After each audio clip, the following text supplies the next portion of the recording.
Back on, ladies and gentlemen, and let's listen into what Rahul Gandhi has said with respect to reservation. And then we'll tell you why it is important, because he also made a comment with respect to examinations.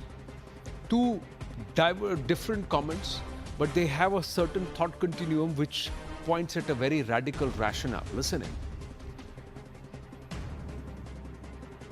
उनके अलग अलग नेता कहते हैं कि हम reservation छीन लेंगे, और मैं आपको स्टेज से कहना चाहता हूं, रिजर्वेशन को छीनने की बात छोड़िए, हम रिजर्वेशन को 50% से आगे बढ़ाने वाले हैं। अमेरिका में जैसे हमारी आईआईटीज होती हैं, उनका जो टॉप एग्जाम होता है उसको एसएटी कहते हैं, और जब एसएटी पहले लागू हुआ तो एक अजीब सी चीज आई कि जो अमेरिका में गोरे थे वो सब टॉप कर रहे थे, और जो काले चमड़ी वाले थे वो इतना अच्छा नहीं कर रहे थे। फिर एक आदमी ने क्या किया, एक प्रोफेसर ने, उसने कहा एक चीज चेक करता हूँ, जो पेपर लिखे गए थे ना, उन्होंने वो पेपर कालों से लिखवा दिया। सिर्फ उन्होंने कहा कि ऐसे करते हैं, पेपर कालों से लिखवा देते हैं और फिर वही एग्जाम दे देते हैं। पता क्या हुआ, गोरे सब फेल हो गए। अब अगर आप मुझे कह रहे हो कि आईआईटी का जो एग्जाम लिख रहे हैं वो सारे के सारे अपर कास्ट के हैं और दलित फेल हो रहे हैं, तो फिर एक काम करो, दलितों से लिखवा के दिखाओ। Vijay Vishwanathan, author, Snakes in the Ganga, co-author with Rajiv Malhotra there, joins us live. We have Dr. Anand Ranganathan, Neeti Jain and Kamru Chaudhary. Namaste, Jai Hind to everybody. Thank you very much. Vijay Aji, please don't say I told you so or we wrote it so, but please explain this entire continuum and rationale. Thank you for having me, Anand. It's a pleasure to be here. This whole story starts in 2009. And believe it or not, the French Ministry of External Affairs funds a project to this French think tank called CSH. It's a humanities, sciences and social sciences think tank in Delhi. So they fund this CSH in Delhi, and CSH partners with the Delhi School of Economics to find out essentially about the engineering, higher education and engineering education in India. They want to study the engineering education in India because, and from a social sciences standpoint, so the history and social sciences of engineering education. So the French are not interested in technology transfer or doing joint projects with their STEM institutions. Instead, they want social studies research projects in India with the Delhi School of Economics to see how engineering education is being conducted in India. And that leads to this whole thing 15 years later with Rahul Gandhi actually blabbering. I mean, they essentially want to dismantle the IITs. And what is meant by dismantling is essentially bringing in diversity, equity, inclusion into so these commissars who will be sitting in these IITs, which has already started. And then doing away with the JEE altogether, like how they are doing in America. It's not to change the exam by putting other people, Dalits, to make the, to make them give the exam, but it's not that. It's more to do away with the JEE, bring in DEI, commissars, and then, and even further, and then of course, the faculty also will have reservations, and reservations haven't helped, but they want something called a substantive equality as opposed to a formal equality. So the substantive equality is something that even our Supreme Court Justice talks about, which essentially means equality of outcome, which is critical race theory applied onto the Indian But critical race theory was the oppressor and the oppressed. So there was a white oppression of the blacks. So wasn't that the basis? So here what? The upper caste is the oppressor and the lower, the backward caste or the Dalits are the... So caste, how can caste become the metric? There is no race involved here at all. And there is no hardened proof to say that a system is against merit. Where is merit in all of this? No, nowhere there.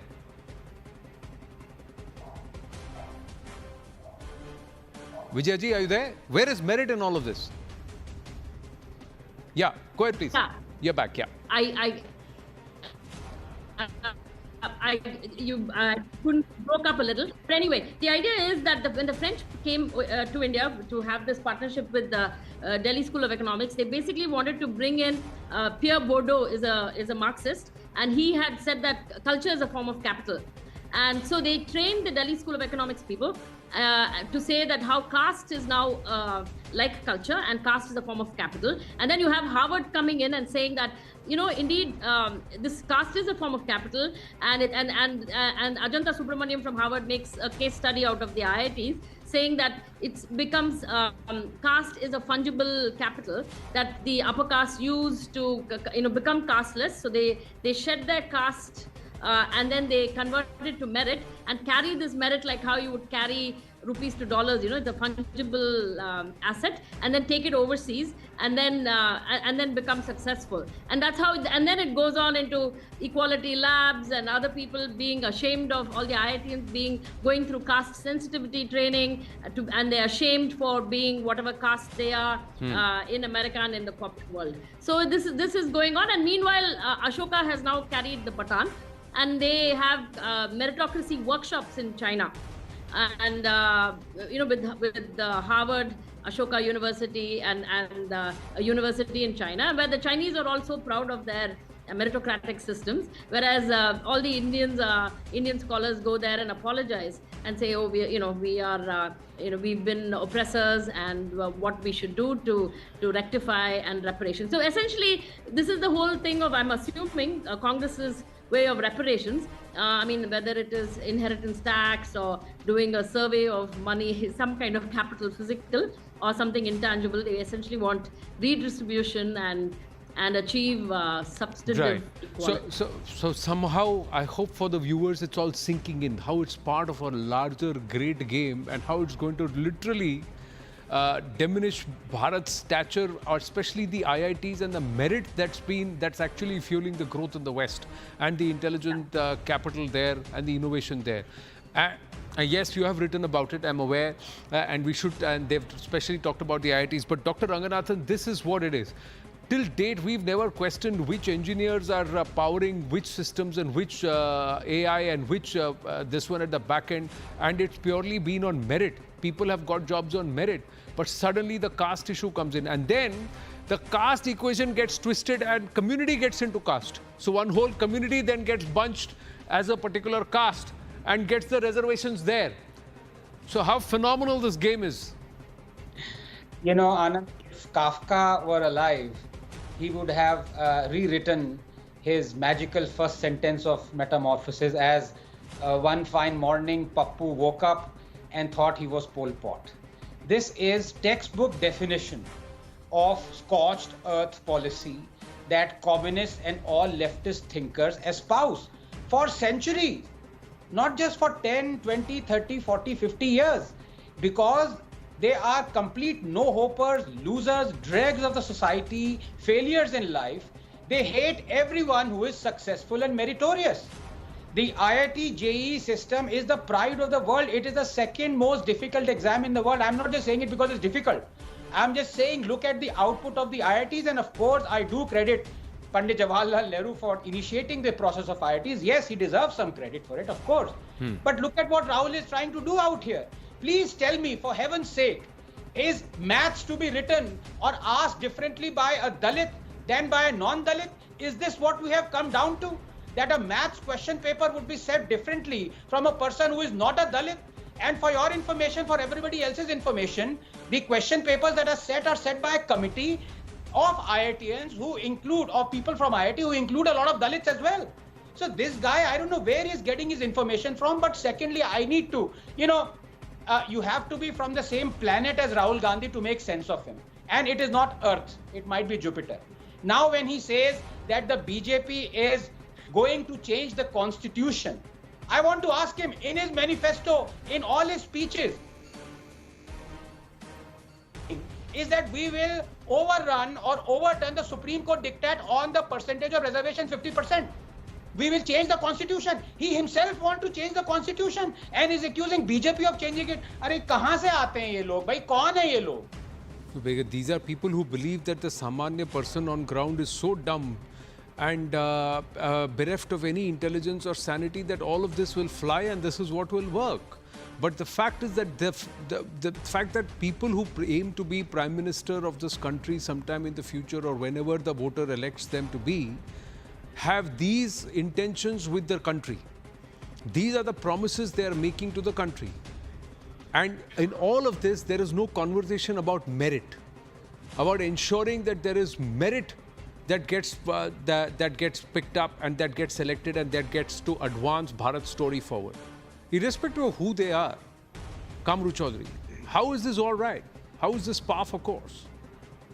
Yeah, Anand, I believe the nation is watching the entire debate tonight, and I don't think so the debate should take a turn of whether it should be a merit versus empowerment.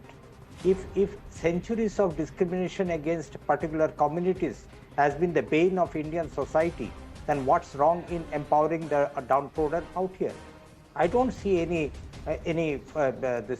dismerit in the entire debate that Rahul Gandhi has initiated out here.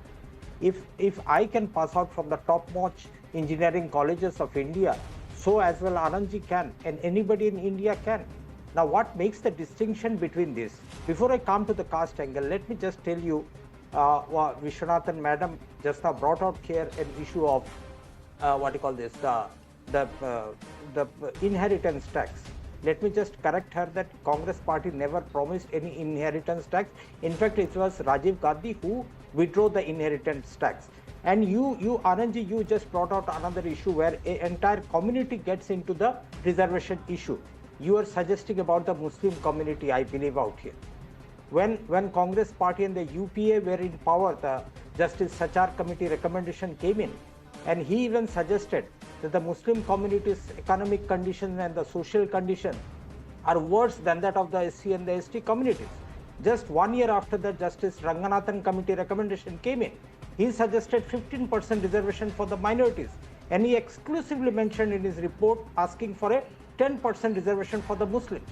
But if Congress would want to bring in the Muslim reservation as a wholesale basket, it could have introduced it when UPA was in absolute majority during the 2004 to 2014 period. Sir, then again, then the Congress is the one that wants to change the fundamental tenets of our constitution again, because our founding fathers envisaged reservation on the basis of caste-based reservations. They said very clearly it can never be as far as communities are concerned. So that means once again the allegation of changing. The other aspect, sir, is who among Muslims? Economically backward. Is it mentioned anywhere? No, Are you trying to say all Muslims are economically backward? Let me Are you trying to say all Muslims are, or is there the Ashrafis and the Pashmandas very clearly? Anand, they did it. Can I reply? What was done in Andhra Pradesh? Is there an economic qualification? And should there be no meritorious qualification? There should be no meritorious cutoff. So anybody on a base of a caste reservation can pass out at 40% and become a doctor. And somebody who's got 90% is not there. Niti Jain. So where is merit in all of this? Can I just reply, Anandji? 10 seconds more, please. Let Niti Jain come in, then I'll come back to you, sir. I have limited time, that's why. Yes, Niti Jain. I honestly feel in their desperation for their political survival, Rahul Gandhi has entirely lost the plot. He feels that just because without merit he is where he is, everybody else can also achieve similar heights, even if the merit is not even in the question. I think everything that the Congress party is today coming out with is kind of threatening to the country. So from wealth redistribution to X-ray, to their X-ray of the wealth, and we'll yahan se lenge, wahan de denge, to now this. He is sitting with a group of what looks like farmers, and he's just creating this divisive narrative in the entire country, and that is something that needs to be looked at. I don't think the Congress party even knows what it is to be with the people or to understand where it is coming from. So I don't think merit is a huge consideration for the Congress party today. Well, 25 acres of land belongs to a farmer. Will that wealth be redistributed? Will that? That's another question. But the simple aspect here is the Congress party and under its governments, various governments, 104 amendments to the constitution, including removing the images of Ram, Arjun, Hanuman, Buddha, from the Constitution, including changing the preamble of the Constitution to, especially when democracy was in jail and the nation was in emergency, when forcefully words that were rejected by our founding fathers were inserted into the preamble, bringing in certain aspects which was void ab initio the spirit of our Constitution. All of this has been done, and these are people who are coming out and threatening that somebody else will change the Constitution. Have to wind up way over time, but we'll continue this conversation. This is something which needs deeper diving, a deeper understanding, and we request our panelists to join again, of course the viewer too. But for the moment, winding up this edition of The Right Stand here at the CNN News 18 and Federal Bank Primetime Studio. Thank you for watching. Namaste.